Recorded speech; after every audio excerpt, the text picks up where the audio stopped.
Radio. Medeni Kofi adoma wanwani. Odofo eya utie okasiebo ewo he. Ebo no nsia ebi wo ho a ebia na wo de no utie ewo ha. Unparalleled coverage. City News at 97.3 FM. Ana se utie ewo ha. No nsia ba adom 106. Ana utie ewo ha. Abono nsia. Peace 10. Ana wo kan nyina bomu a ya na aye wadwene ntanta wo hu de wontie. Eno ne de ma wo KOFI radio so ye kan nyina bomu a ye se puduro. Enwumre bia ebo nonum apa ho sima aduonum a ene ye enhia kopem se ye bekwa amo akoma atoyem. Ensem nyina ye ka bom ne ye de amawo eno ene efe ne puduro. Wo benya kwan a kyerɛ wadwen te sei ofrafo odi kan yentie o kasa menu odi ne bia ofrefi Nana Kwakuni Mifrefi, Germany. Nana Kasa Is here. Abusebe mo ajona ya mo akwaba edo aba KOFI radio so ebra so se yede Ghana ensem nyina emao emuduro se tienie enintie kabo mu a tusa eno ene atodin se puduo Radio, weather, entertainment, news, or music, KOFI Radio has got you covered. Join us today on TuneIn, modernghana.com, or KOFIonline.com. KOFI Radio, the true radio for the Ghanaian and the Ghanaian abroad. And inti ye shasia na ye wura ensem no moti enka ewo High Life Radio ewo ekuremu etrone mu de Virginia.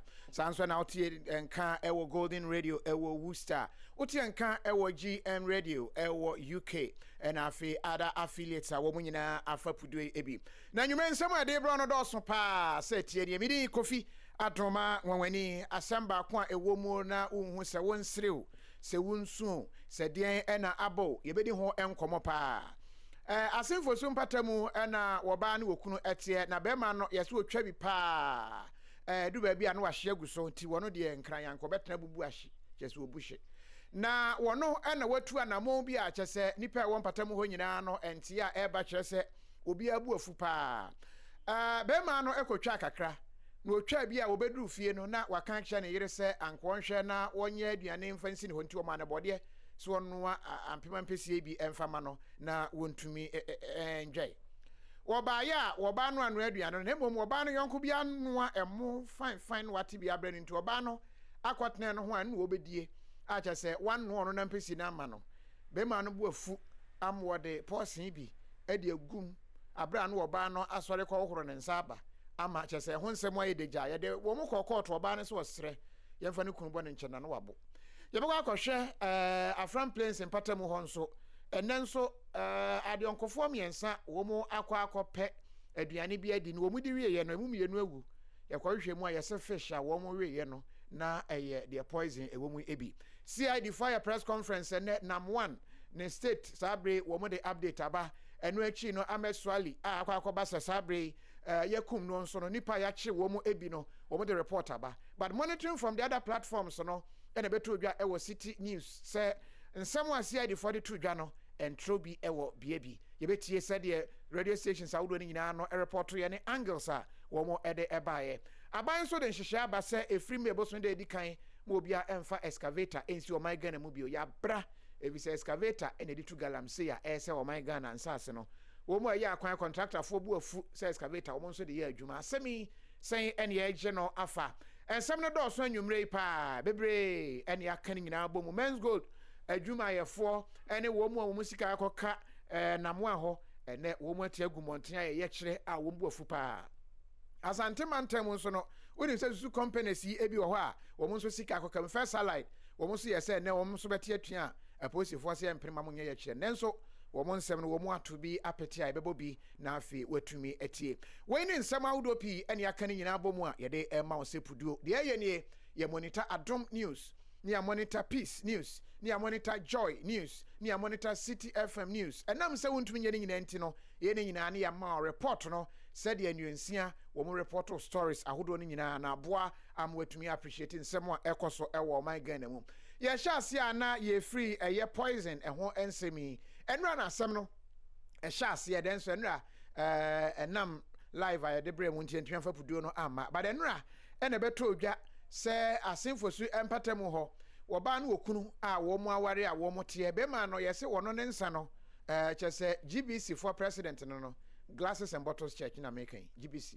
wo wi bi pa no wo wi na de chia no wo call blood restoration ministry no wo call restore ne blood kakra bi say apetition wo atwene mogya mo wo ya yesa amane wo ya afon wan sa enti pani yese wo ba fie no wadi kan abra wo firi fie no wo pe body betem be ya miensa bi ma ne yere se wo sere no a afia je na bo body Ampesi mam namba meba no mabo na kese pebi mami ni ansa na mada na kese body na menya ho anka minim da se ye bo yedi body Ampesi o wepe nkwan bi no wa yi no wodi body Ampesi na wo ba ye no sa wo ba no so yonko bi otifie ho no aduane nti aduane no de we na eye diffusion etufa wo mohwini mu no wo ba no ka so onya bi obedi ti ne yonko no ti bi bre no a ema wo ba ne refree se ni kunu body Ampesi no wo ho so no anti wanoa bema ne bedru ho wura kete ho no hunu se ne body eni gu ho but mu bi nso si ho a ne yire ne ba bedi no wose kai eri asem ni u ni mofra ne ba bedi me de memfa apetashe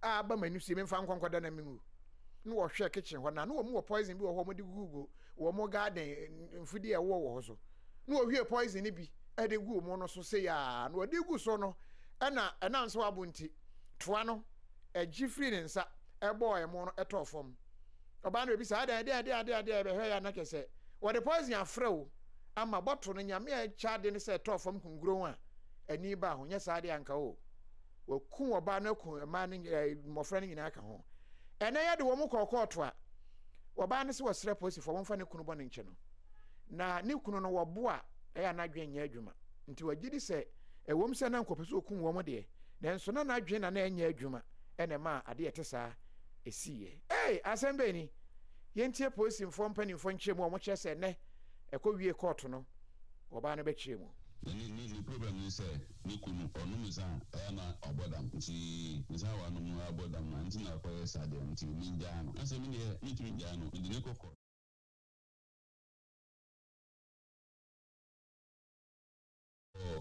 commence and court e ko do na onyina dogumuna e police for the attack board ni na ni yere no oba no man sanso e ka chire court say ikun onu san sana o yenti yenja no na court say onu san na obodam dia nti e leda hu say obodam nti yeti sadia on peka no be for police for eni ni kunu then ko psychiatric hospital e ko na e kubu say oyare a obehu oyare so so a e behu nti no pay police for the new hospital the free for no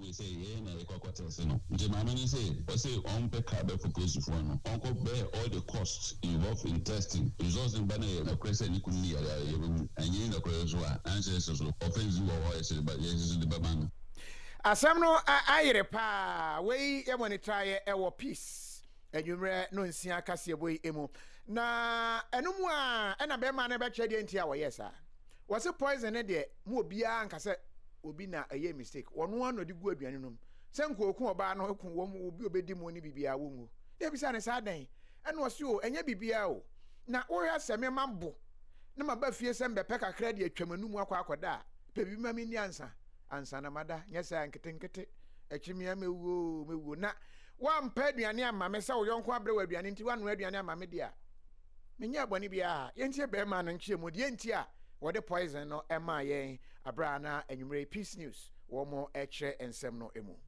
no na me yire ye kon tama ye no eze me se wa ba bia mko se ni che me ko bia bem ti me ba na oba na anu aduane no na me bufu ndi bo na me nim se obi de aduane bi ebe na me se obi am se komode me na fa aduane si so abode si no bu table si na na on fa bode no en si so amam na wo ka wuni ya sem de mbedi mi ka na asa ano no se akobura ba me pemba bi nfa na se na sa ne ka akobura ba se na so mu kakala na bo ti me ba sa na ba na se ami osu anu aduane abe na me so me ne wale ni onya aduane ma no ofio onya aduane ti bi me no ofio ti me be hu sa aduane ni so na ono ne na ku na wa anu ma aduane amam na amna ti aduane amam no da ma so ni me wa dwenta asa da bia me no aduane ofie oni obi aduane de ono na ya mi asa ni me am abo e ba pse ma mo na so dan for blood and no didi a ene dan no wuni as me fa e bro nkoda a wuni di na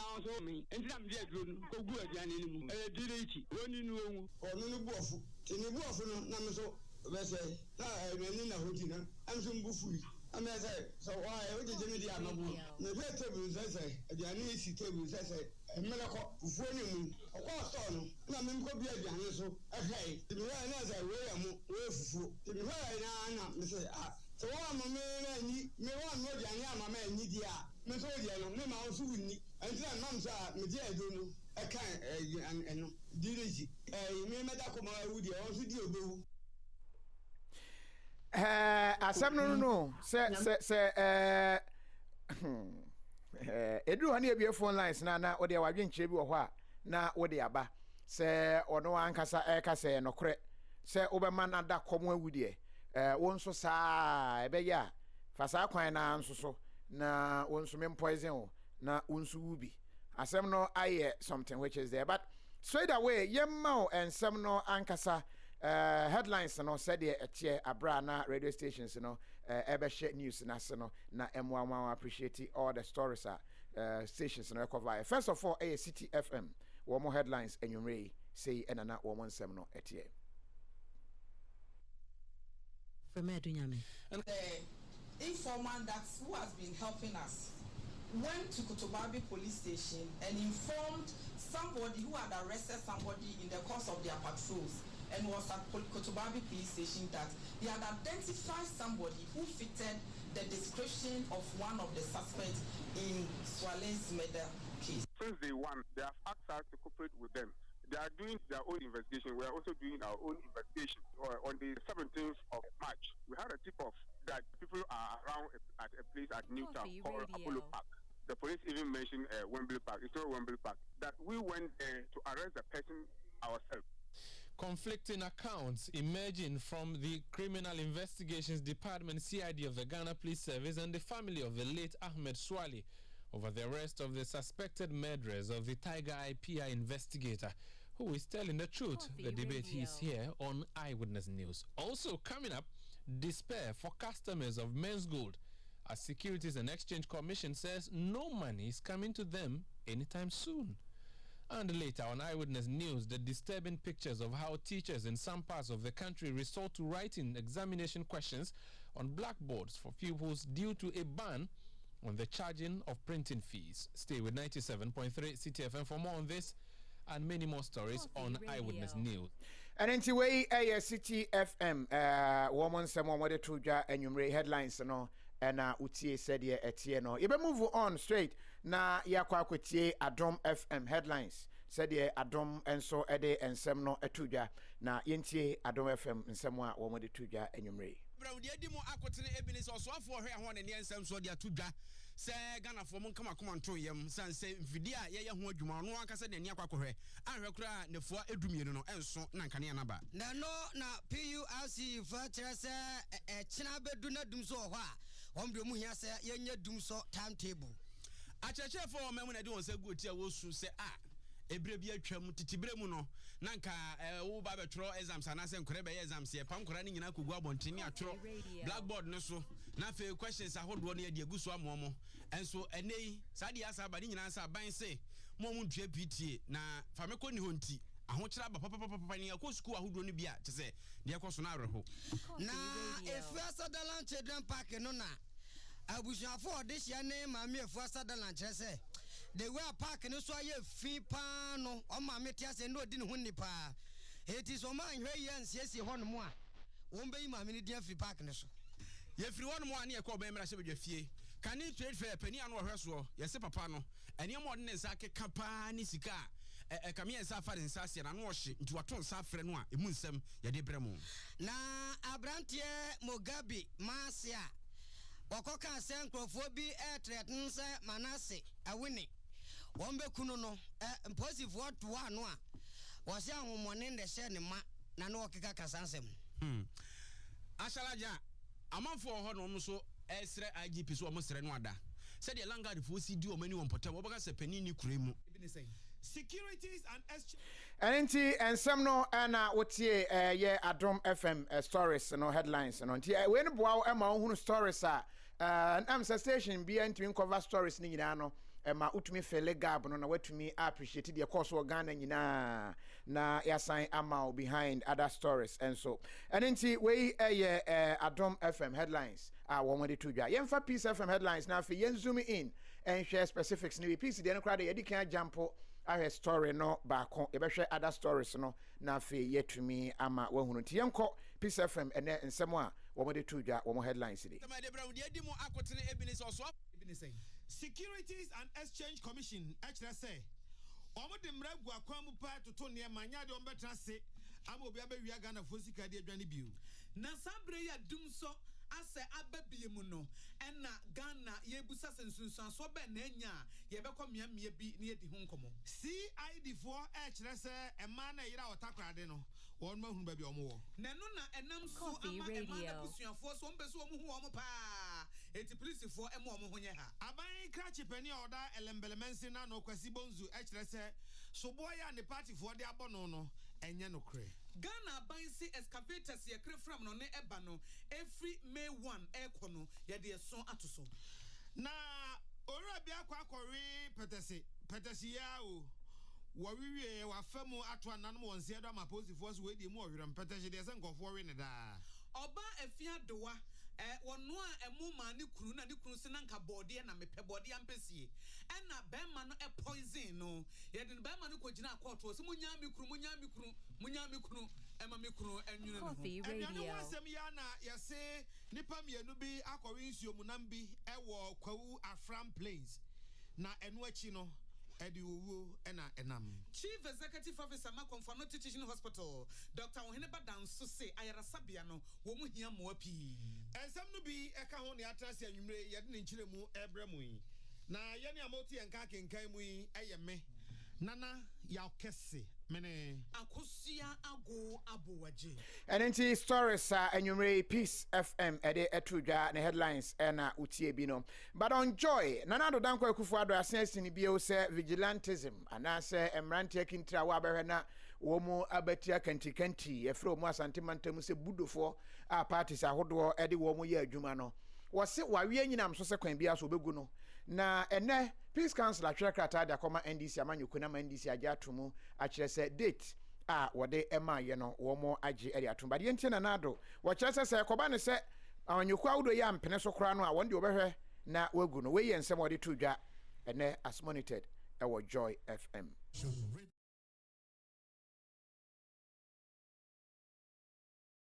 yes whether they like it or not KOFI Radio whether they like it or not. Legislation is on its way to ban it, and the suggestion that I made that the parties, the two main parties, should sit down and work out how they can also contribute to it. I gather that after a lot of going and forward and all kinds of statements by the opposition party, at long last they have now agreed to sit down with the MPP to talk about it. Well, whatever happens in those discussions, if they're positive, good. If they're negative, we're still going ahead to deal with the phenomenon. We're going to pass the vigilante law.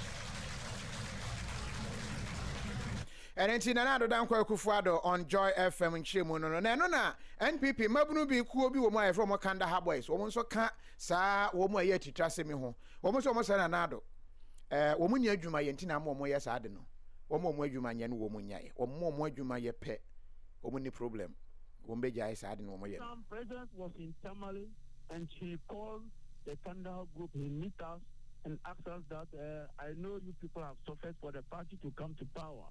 So what do you want? And we told him that some of us are graduates and some of us are businessmen. And he promised to help us. I think that's all.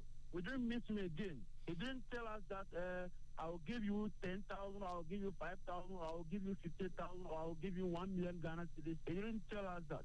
He only tell us that, oh, I'll get back to you. Whatever be the case, I'll get in touch with you. That's all. But has it gotten back to you?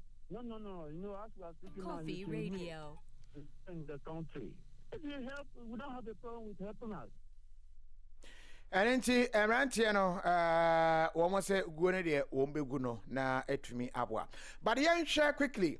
When him say aban ye school no ye kɔ kwa. Anenti say secondary say ye junior high yo and ye free no guso a ekɔ so free SHS sa. Na free SHS no abra na ye chia de no nyina no na ye print questions nyina o paper so na suani wafa na ene objisa na wa shedi sa. Na tetene de ne ye twe obetwe question nyina wie na answers no A B C nti akwa no ba wo fa answer sheet na number 1 A no ane so wo twere A wo answer sheet ne so number 2 B no wo twere ko saa na akoba se san aba kwan bi so ne nyina ne se ese aban se mo obi anye sika hoforo bi a afise wa fa school e ka ne nyina a teacher for no so nya sika mfa nkoye printing of exam sheets no tie nam so amade akoba ne se wo ma hyase o mo san twere questions no e wo board so ti suani a oye akwati piece short na uti anye yi na wakonwa wo akire no je se opagya uti nso a ye se giraffe wo twen kon akwakobo apo copying from the original ye ba betel max ti ama akwakoye ensempi na no na achechefo ni bi eche se ebeya empanimfo enhwe na wo mo entu ho na mo fi se de ekone de ani eye nyan we eye as monitored ewo Adom FM Inti sani ebeya ni ayaksa nkwala no yebetumi access wo mo no yentimi print inti ye cho no chalkboard so standard question no 40 objective questions but as it is no 40 questions kra enko blackboard no so na ye de written account inti no ye cho ni ebekọ board no so already no objectives no kra so wasan ko CD but o menti an inti CD sheet kra bi ni ho e bia ko ICT ni ade so ye ne den computer e bi sire matumi ebe draw ni obetumi adro papa akola bi ayaje ni CD for 6 subjects level HS no and no 6 CD for the 8 subjects akani nyina adis no papa anka koye 15 CDs a term 3 months ni na true enya exams kekani you ye kire CDs use why for answer booklet nti we nyina fuma enti achachef na yes ha adwen pa achachefo no na wo mo esu no se ba bia ekone de ha adwen na head teacher ba ko de wono se wono wonsuro bia wo be kire nsem no mu se ha wo mo na imagine say bia IT na computer na no afi na teacher ni ba be draw computer na what the lines atoto ho say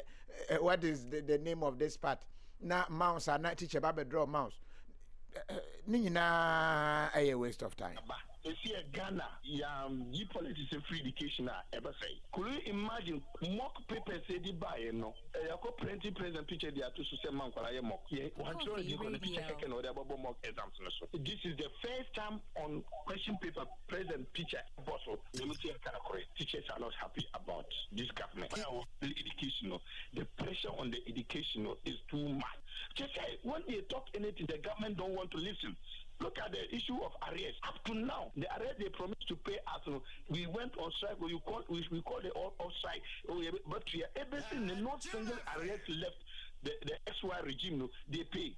Teacher for no, but no, you think asemu ti head teacher de waka se honne ye adoso nana afia oblife the first and was say teacher for no draw computer board so na ICT na say enkra no ho computer pass na wo mo ya say obe draw computer no owi anu wa draw system unit no na wa ye keyboard no wa ye bibia no de line atoto ho say enkra no enfele de nti enkra no so asem no ayire enti eno so aye one thing na apia ha adwen eye pa na yetwa ensem no so na afi yakọ ensem foforo mu a ene CID4 ede atodwa se wo mo ye nsentwefo nhyiemu na nsem no de bebre nsem a na CID4 kan ye no se fa namwo anchie ho se fa enkra no a wo mo ayira ewo ye central regional ye hu mo from yensa no CID4 se wo nkra no ma wo fo nsuru wo mo hu ba bia nkra no na akaso mo kwakọ gi wo mo amba ti ma wo fo no mo bia emo hu bio CID4 se wo mo hu ba bia enkra no hye eno achi no aban mo asofo bia no wo mo gi double salary so no wo mo so mo ye nhwemu awie enche wo mo de recommendations na akọ attorney general wo betu ho na mo na de eso mo ye bia no wo mo aye ede afa ho na mo an nsem chese nsem no na edoso eye pa na emu ba ko efa na mo an ho no wo mo chese na mo an ye chi no e wo Dubai ye ja no ye san chi no The Criminal Investigations Department of the Ghana Police Service held its first press conference for the year today to brief the media and the public on some key cases of national importance which are under investigation. The cases include 3 kidnapped Akradi girls, the prosecution of CEO of defunct Men's Gold Nana Apia Mensah in Dubai, the killing of Ahmed Hussein Swali of Tiger IPI, the rape and robbery of some British nationals, the double salary saga involving some MPs, and a host of other cases. On the 3 kidnapped girls, the Director General of the Police CID, DCOP Mamiya Tiwado Dankwa, revealed that his outfit has discovered their location and that efforts are underway to rescue and reunite them with their families. Together with the BNI, we've worked very well, and currently we know where the girls are. I'm unable to give the details because we don't want to compromise their safety. We are working hard together with other stakeholders so that these girls are brought back home safely. The assurance to the family is that they should keep on keeping on. The ladies, we know where they are and they are safe. So very soon they will be brought back home and they will go back to their family. The Director General also chronicled events of the arrest, rearrest and prosecution of Nana Apia Mensah, also known as Nam 1, in Dubai. On the 4th of March, Nam 1 was granted bail, and there was some conditions for his bail. On 25th of March, he was able to execute the bail, and 25th, the lawyers actually obtained a letter for his release. Due to the red alert notice on him, he was re-arrested on the instructions of Interpol. The Dubai police have gone ahead to obtain a local warrant of arrest based on the Interpol red notice. He is currently in custody at the Dubai police station. And that case, even though it's on bail, hasn't ended. They will continue to produce him before the court until that case is over, before he's handed over to Ghana. We are in touch with the Dubai police and everything is on. Speaking on the killing of an employee of Tiger IPI, Ahmed Hussein Swali, she indicated that 13 people, including Anas Armiya Anas and Asim Central MP Kennedy Ejapon, have been questioned with a key suspect currently on remand. We have gone far. In the course of these investigations, 13 suspects have been questioned. 1 is currently on remand, assisting us in our investigation. And these 13 people that we have questioned include Anas and Honorable Kennedy Ejapon. DCOP Mamiya Tiwa added that 2 suspects have been arrested for raping and robbing 11 British nationals in Ghana. The robbers ordered them to lie down with their faces down and subsequently robbed them of 11 mobile phones, credit and debit cards, mini iPads, wedding rings, cash of £180, 940,000 Ghana cedis, and 6 of the ladies were raped. After 3 months of intelligence gathering, surveillance and in-depth investigation, 2 of the prime suspects were arrested on the 9th of March 2019. They are Ishmael Achene, also known as Nana Israel Damascus, a Ghanaian driver, age 34, and Daniel Apan, a Nigerian driver, also age 34, were arrested at Akwelenia Kaswa and Kwashiman, respectively. She further gave insights into the state of investigations into cases such as the killing of a GPHA employee, Josephine Asante, the double salary saga involving some MPs, and the claim by the wife of the late MP JB Dankwa Edu that some investigators in the case are making sexual advances at her. The driver and the house boy are currently on remand, and thank God our DNA lab is operational. So whatever information that was in the public domain, whether there was sperm or there was no sperm, very soon we can investigated for allegedly drawing double salaries. How far with that case? That case has also been completed and the docket submitted to the Attorney General's office. And in way as monitored City FM. Now, Sasemi CID in Penny Fonchimwa, Womo Ede Emma, with regards to Ahmed Swali, Nipa, Womo Ekumnono, Yachibi, Emma Ekowie Yeno, Yama Womo Bill, any adeno.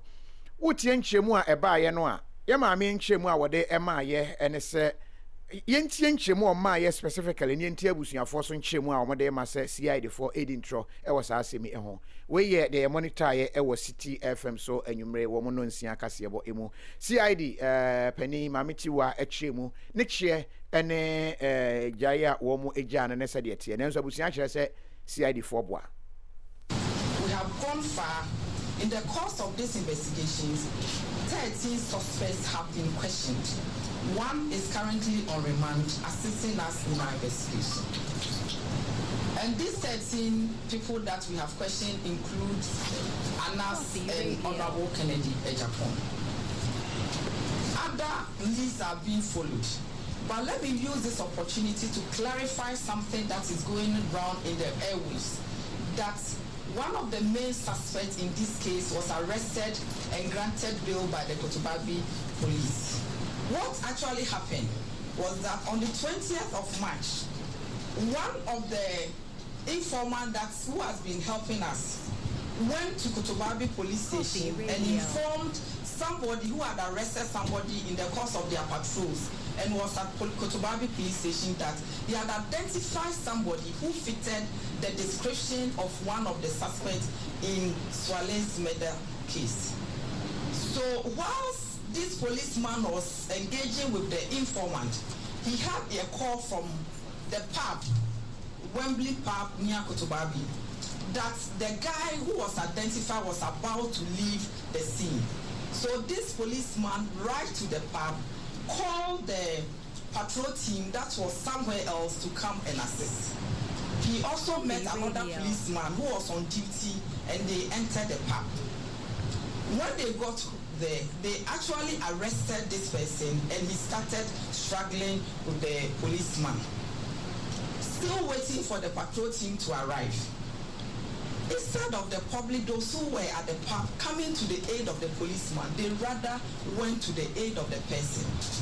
This policeman, sensing that his life was in danger, allowed the person to go. Mami tiwa and watch him say nokre posi for kokoche nipa omosutu se waka ho bi a enam so ma Ahmed Swali yekum no nenso abra wo mo che nipa no ano nipa e wo mpatamu ho no ano so esan ekokoto she posi ni no so ankomo bo no tena posi ni ye ho hwe a enye ye enam so ema posi ni no ejai nipa no ema okoye nenso abusiafo kire se asem ne nye nokre yentie busuani ba ko enchemu a wode ema City News anwumre se CID enchemu a wo mode ema ye no enye nokre. Yes, news. Al Hassan, now you've listened there to Mamiti Wado Dankwa. Is that an account that the family can corroborate? We've listened to the police debriefing today, and our family, we are not pleased with the information that they put out. KOFI Radio. Why? Because the arrest that she is talking about, we have made the arrest on our own. On the 15th of March last year, that is last month, we made the first arrest at Red Junction because the police said the place where they are, they couldn't enter there. It's a very dangerous place. So we entered there and made the arrest on our own. We asked them to be outside. They were standing outside. We arrested them. We arrested the first person, the first suspect, handed him over to the police. That one, we followed them to Medina Police Station. So when we got to the place, they said the police, the case was beyond Medina, so they have to transfer the person to the headquarters. And 3 days time, that was on the 17th. It was Sunday, around in the evening, around 9. We had a tip-off that the other person has come. KOFI Radio. There's a place at Newtown called Abolo Park. It is not Wembley Park. Wembley Park is different from Abolo Park. It's very far from Abolo Park. We made the arrest at Wembley Park and not Abolo Park. And when we went there, before we got to the place, we called the police patrol team at Kotobabi. Okay, before you proceed, I think Mamitiwa mentioned Wembley Pub, not Abolo Park. But the place where we arrested the person is Abolo Park. It's Abolo, not Wembley. Park. Okay, go ahead. Not Wembley Park. It's Abolo Park. So before we got to the place, we have already informed the Kotobabi police patrol team that this is what we are going to do. And they even warned us that, hey, the place where you are going, you can't enter there. They said we can enter. We told them that they should be alert. They should be outside. We will go and do the arrest and come out. So we actually went inside, effect the arrest. So the people rather aided with us to hand over the person, the suspect, to the police, not aiding with the guys, aiding themselves to release the gun. They aided with us because when we arrested him, they came around and said, "Hey, what is happening?" We told them he has killed somebody, so if he's killing there, send him out. So we brought him out, hand him over to the police. They collected the person and asked that we should meet them at Kutubabi police station because we're also driving. So we took the lead to Kutubabi police station. We were there, they weren't coming. So we got alarm and said, let's trace back to see what is happening. On our way back, we met them on the way. She even mentioned that one policeman, it wasn't one police, there were four policemen in the patrol car, in that pickup. There were 4 policemen, not one policeman. So we met them on the way. And we asked them, what is the guy? And they said the guy has called somebody from above. And the person has asked that they should release him. And that was why they released the person. So we didn't want to talk about this issue. But the information they put out there, it's not accurate. Household that is Legontrini. And then not just asem no akoye bienu CID for chese womokochi nipa no police ni ba ko en wo ko ho ni nua ba ko na eba se womokochi nipa no na nipa wo ho no chese womo empene ema yenchi sa branch no na police ni no so nti ojai no ma no koye busuani so nchemu ne se nipa no ya che no de ne ko police for ho no obi frɛ from above si enya no enti ne eja no nti CID for nsem no a womo ka no no kre ewo mu kra no a ye kakra bi enhyeda enkose de esese eko eninti na eno nso ho ensem eno no but yenkọ yanimu na afi yenhwe abrantie mu gabi ene ye monitor ewo adom news so wo mo CID report no angela wo mo fa ye se mugabi no de tudwa a wo hwe mu a wo che se yenua Manase Azuri enche nipa bibeku no and I'm so my CID for transfer. CID for just no chromoton transfer no. As I say, crowd ne kokoto ene na ese nkokoku nyina emre nim. Won bisa ne se de ntina ma oka sa wose na ehonhombone bi na na ehye ne so. Evil spirit. Ti se court betumi adi sa asem no na so ntumi ni ne de. Yenti CID nchemu abra na Adom News. Womo about that side of CID for press conference ene. Manase also received some threat text messages. That case is under investigation. However, Mugabe was invited to come and assist because he provided dates that this assassination would take place. When he was invited, he said he was under the spirit. So Mugabe has been charged and he is before court. They went to court today, but the judges are having training program, so the court did not sit. Mugabe defense ne say he was under the spirit. Enti no asem no yenim ka court befa no de afa but yen call Peace News ye monitor we so wo Peace News anwumre say afran place in Patemu ho nipa bi akọ we fish na wo mo yonko ba ko no so ye hwiasa woduru ho no mu didi en wo hwe nkwan fiaw tenam but na nam nim to anya nam wante nkwan no wo fe ye wo mo nyansa nyina wo mo wie na fe shepete umasha ase fe eja wo mo nai petepete ho ne ade a tie ma wo mo so de wo mo kwaya sabia mienu ne de tem wo mo we nam no ba ko no a wo no nkwan no wo hwe ye no ne yam tu ne kakra ye man at legislative man no pegi no a wo jija ne nine no left the leg no na just ne ho to no wo che say oh me de ntia mangu ne say nam no ma nwi bi no mo say de nam a ye kwa hwe mu na che say ye say fish bi wo sa nsuo no mu a uti anye ye na ne niamani bi pai fra nam no ankasa na okɔwe pɛ asɛm ato akrofi tonkra ema Peace FM anwumre wono eno de sa nkra no ema wo mo elifo che se omo mu nim nam no adwuma yie no omo tumi yi ne yem ade bi na omo awima omo di meyeye na so wan hu sa de kode poten no wan yi a ende wudi a ende na one nananom na etwa nsiedo na we nyina no afie twam no aframpes impotem ho nipa be miensa ekodi saa apatai e momoto ananam e wonsiedo e na ye nka bi nhyiemu ye e na nei nipa miensa akodi eye apatai biom na emu mienu e na mafa so ato ananam wonsiedo a asem na be wa hosem yi papa na dizokwe eye krokitwa bi e wo aframpes no impotem ho no mo kuayo no manfo ho eye ne bi so ekọ eye frau sutade no so ekoyi nam Now, Penya, when you fishia, Eduasan, Edusia, and 9, on any bar when you fishia, do and so echo from Sutadian Sukuyinam, and no nom kuhu a puffer fishy be. I before Sebi, Predasan, a friend of Gede, and on the buy, ya almost a kebombe ye, fufu, and I almost yem quine and just omudi.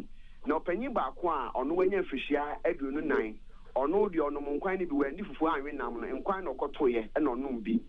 Munina ye ya fede ne yamuna etui oman from road no bese so munina akopie mo prete aya sabia eho e no panya wanya mfihia edusia and 64 years on ne ba wanya mfihia du so yin omudu ho pe na omuche so omato na nan mo nse do anso ne omudu aya sabia ho a asana ba ya hosem no panya wanya mfihia du no nan na ono no mo nkwan ne bidie nyame adom omudu aya sabia doctor for na nurse for ho e hwe no me no I can say or that's what in come no no say apatebio and not just somebody in kwan on campo de one beto so an bi na mo mo hwehwe hu bi se bigu that the same money ade ade o ma kata so ade chan kombe no awe no no hu say ye gede bi na o ma awe now so apom di mpanifo we pie mantem ha ononyamfo awura anto brebo aten doctor HSA and now we yakunu pa dodo na we pie mantem titu be bia so tade en e won to manfo anya hweye me no kasa some na kodi police force ma police force so e tu hana mo ahye no ma ye hwehwemu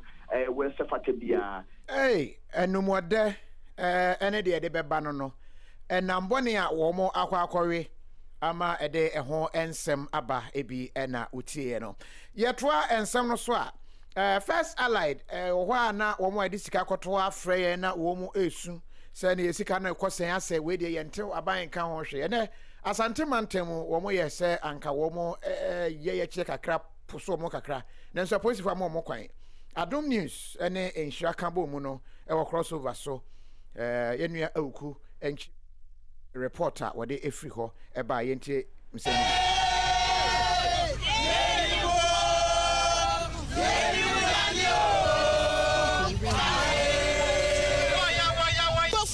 no 1.180 billion me am dey da ho so 500 million ekrofo no enye ho no mu save e wan we I say me baba ya from no mo de bra me ntimi fa nko e na ga ne ba na me de ama no ga ne ba na me de ama no se me ni ahoto kura wo me wi asa metie me gina ho yesian o mi se me ye nipa eso me nya nipa na me gina ho me nya nipa e na me gina ho se me ka cha ban e no na ya wo ne se me di Kristo di nipa na chew me di Yankopon di pa na chew Mama mi wu ansa na edi sika break ofu ano na me ma so be ye mobo me sra no sa me sika mpa no won tua ma me a o mo tua kuofu ano dia ne ma me na me fa ma wo mo eni awti ye eye mame akua yeboa wono ene de sanse we ede to dwa wono customer ewo savings and loans wo first allied wo ene nei wo de sa esu ene awerefo eto dwa enti onya de mo eye kire na nka mo de hyehye so santimantem hia no bambofo epne ema no eba so enso ni nyina mu no enkra ha de no eba so ye men's gold ade share a wo musika koka men's gold ebra bi ba ye ma mi bi wo ba ya gidigidi mekai abra na Joy FM na womo eni abrea na womo bode ho da wuro so manfo enhwe yie ewo men's gold ho ne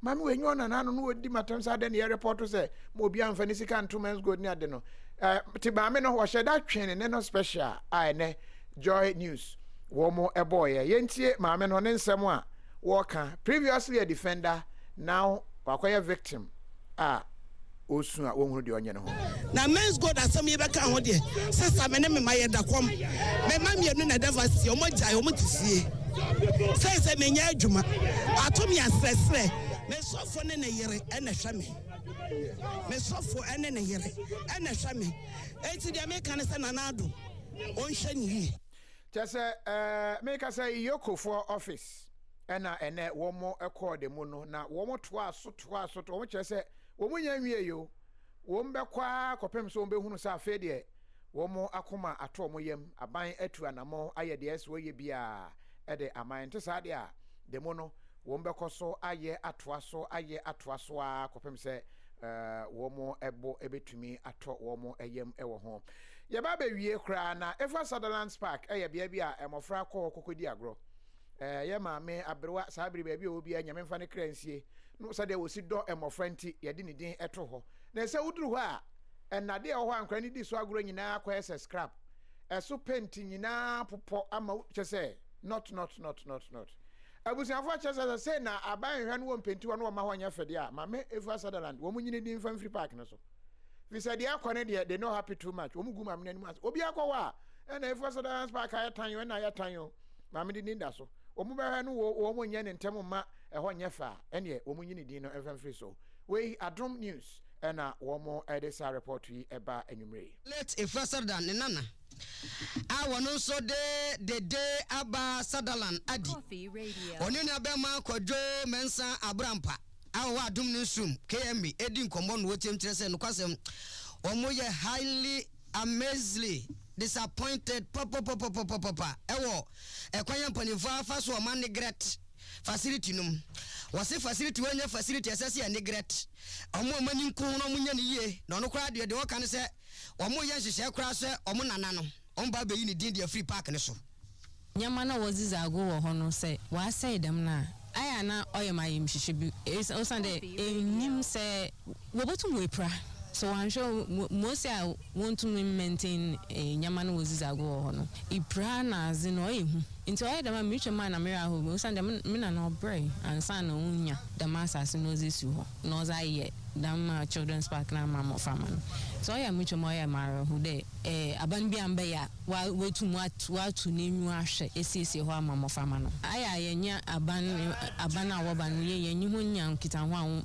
Well, what catch I know BCC hub and so say, oh, do baby na say, yes, na say, 1 year more a day, where is that? Or there, yes, I need in there.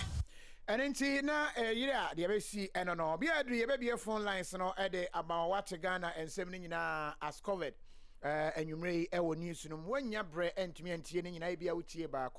Ebi out here free, Adom out here free peace, and out here free joy, and out here free city. But ya canning in Eddie Abom, Eddie Amau, and no any atu din se pudu. Enti Sabri, Wati Ghana and 7 who dear a course so any no a brasso. Your phone numbers no ube to me I join na o comment and I say o contribution assembly sebi and I say assembly or what wait to me I join yemfa afre for no ebi and afi any woman in come. Hello, good evening. Good evening. Yes, sir. But you didn't be out free until. Oh, free takwa. Okay. We didn't be. Okay. Many I can say until. But now they say I'm looking over the DDT work.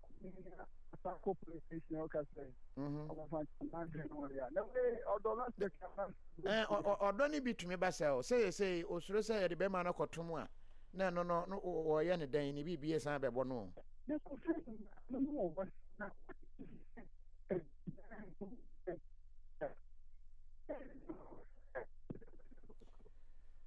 Yeah, Takwa line, no, Fachemi, Munya Cra, Mamma, and the next caller. Hello, good evening. Hello. Hello, good evening. Yes, I'm Pacho. We didn't be out for Nakasa. Yes, sir. Meton Kappa. But I from Eric, Italy. Eric, your child telephone, Pacho Casa. But person make a pose for no master no among a suspect now on my jano. Okay. Ghana, some of crime to make in the no call Ghana. No call Ghana, and can post Pupa say an impact say, if you say you now where then what out to impact so be where the work. No, I'm Yadum, Shimaba, no way 1 hour then. Where would this time and more some? There's some more post what I shall say, Mindu Juma. There's a match in Impano, not a Jana. Now where then. Oh, for you another say in Black Pando. The Ghana we are Slamo, so no coin giving this year. Mumma was honest about them, maybe, which na no coin with what they are made up. There's a mutual be said, obviously, Munjan in Pano, and the Majan in Pano, and the work can say, Apana, say, yeah. No coin the Ghana post we are Slamo, we didn't no fun of coin you must send them Bernard and I say, where they are the buyer was say, San can be a move, San can be a Constance Asante, and no day, and no a buyer was a coffee. Okay, my main call next caller. Hello, good evening. Hello. Hello, good evening, Bakufi. Yes, sir. Pacho, we didn't be our free na kasa into. Your feminine entry, me free Connecticut, USA. Yeah, check Connecticut for you. Nana kasa. Yeah, Joseph Bakufi. Media, Masem Kakram Pesemeka for a teacher for any Minister of Education as my baby. Me, I can't teach any Ghana and the buy.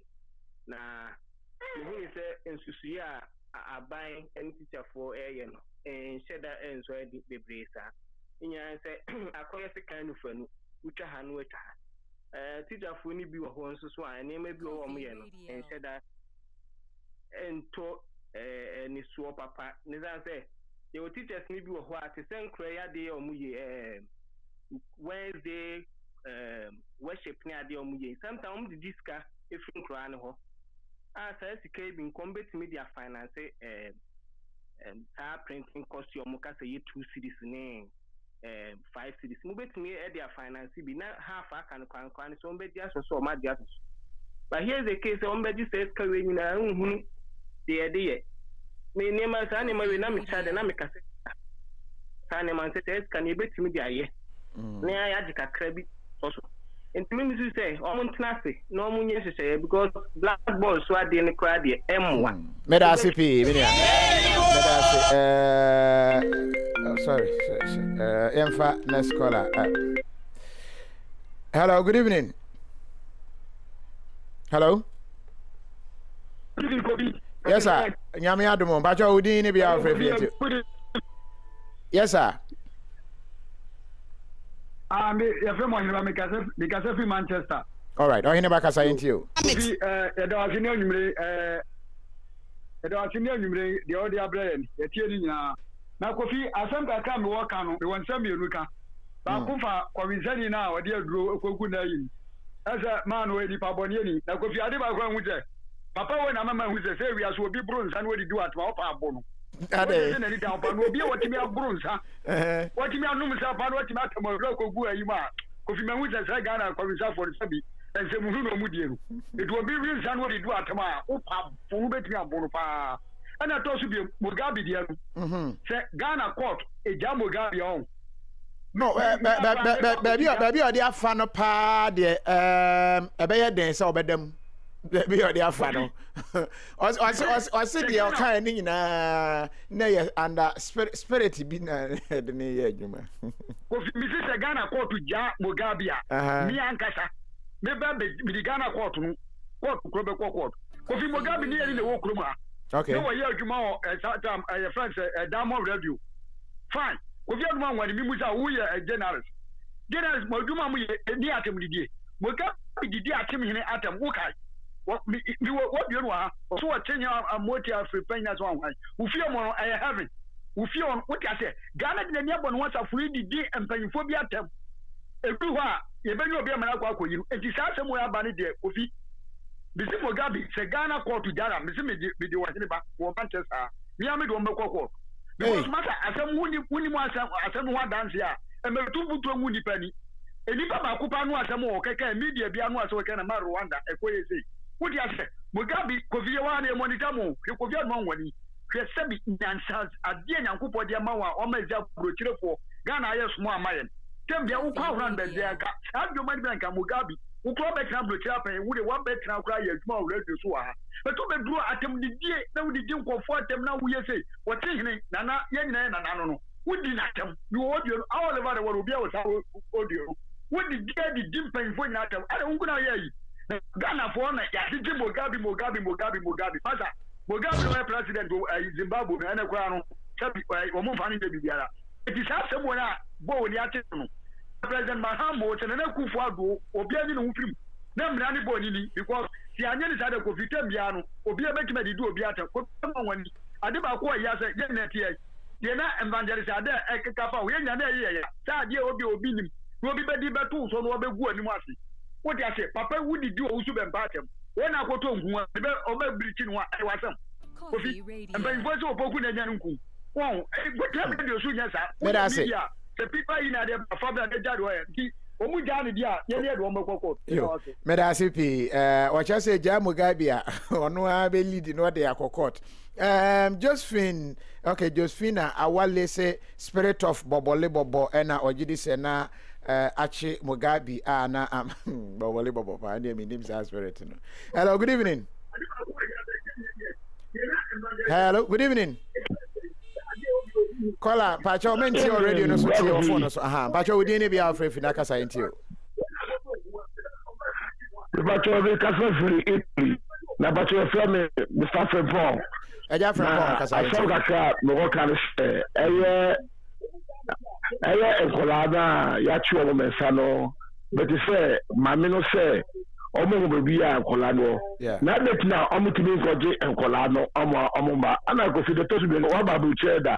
She be a kula de edi agro wa hwe se efe papa baby ya mutu si shoro so mutu mutu so nyina tititi ye show TV mu chire etu obi akole benya titanos ya le edi e be se mama mu kara mu nyini yi baso no that's it. Hello, good evening. Kofi. Yes, I'm Pacho. We didn't be our friend for you. Me didn't na usu me free tema. Yeah, chat tema for you na usu. Na kasa. Yeah, Kofi, me say Ghana hana e wodi enioma aginsem na enioma aginsem enye say MPP aban and say NDC aban and ama enioma aginsem na mom indiscipline Ghana for yenye agen say ye best sesa ama ye man Ghana etumpom na akwakwa say ye bibia aye politics aya obitumi ka say emra enye adwuma e wo man we mu Kofi metimi aka cho say emra e wo man we mu pa but who are to enforce the law? See, Embrana yena ya shese ye mfemu ye man. Why na esi ye wan na de ehwe mamrana ye adwuma ewo obi a odi boni anase obi a wafo man ne mra.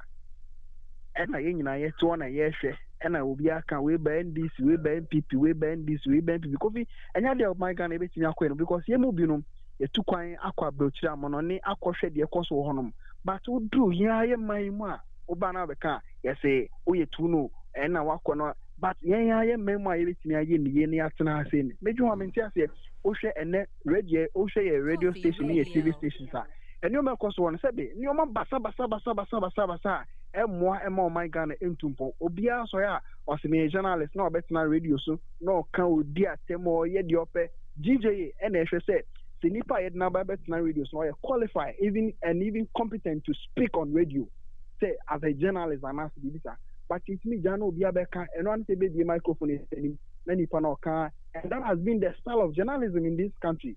You see, the way your politics video your journalism is different. And some of us we like the way you are doing your job. But when it comes to the media spectrum now, Kofi no margin them. No margin because Kofi Mami for man see who share bibi Ghana say Mami Kasemcho. Bona politicians thereby because of say politician or person or power. Anything at the end of your cry or saying because Ghana no and you might be call you but ye jen want to change yen can the new man equate and I can your man sell mum not to say ye 2 foot through go money if your man cry a biara Kofi and I mean juma ya men kan ho ye chat ma fo nyina so caller sorry say mam wagina so ache from America ye mo ajo Kofi me jo so na apom ti sen nya me no mpai bo me ho ye pa Pacho, Alfred, you be very Columbus or how you say. All right, Alfred, Kasa. When you say, come on, I know when I mean, what can you marry? My question is coming with answer. The better, if they got this politics, now if them run to pay a year more money, so the better will be okay. Obi a sorry, me say not power, you open all your dear. And they say, I never quit.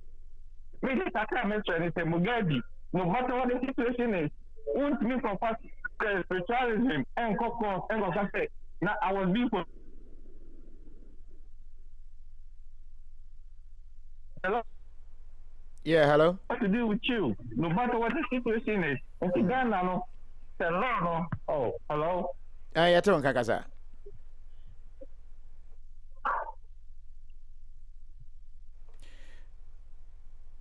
All right. Sorry, I think I was saying, Kofi, can I get the current caller's name or number? Oh, yeah, true patriot. Atungu Kwame Frafra. Atungu.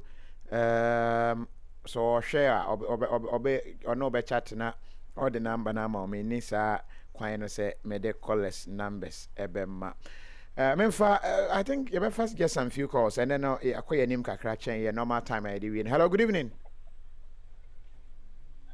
Yeah, good evening, Kofi. I say. Nyame no mpa boy ja. We didn't be out free na yentio. Me the question from UK. Bra kwesi kasa. Yeah, now almost Mugabe ahead. Almost it. I'm saying, no, call a bit friend, you promo, and send you no can maintain. Okay.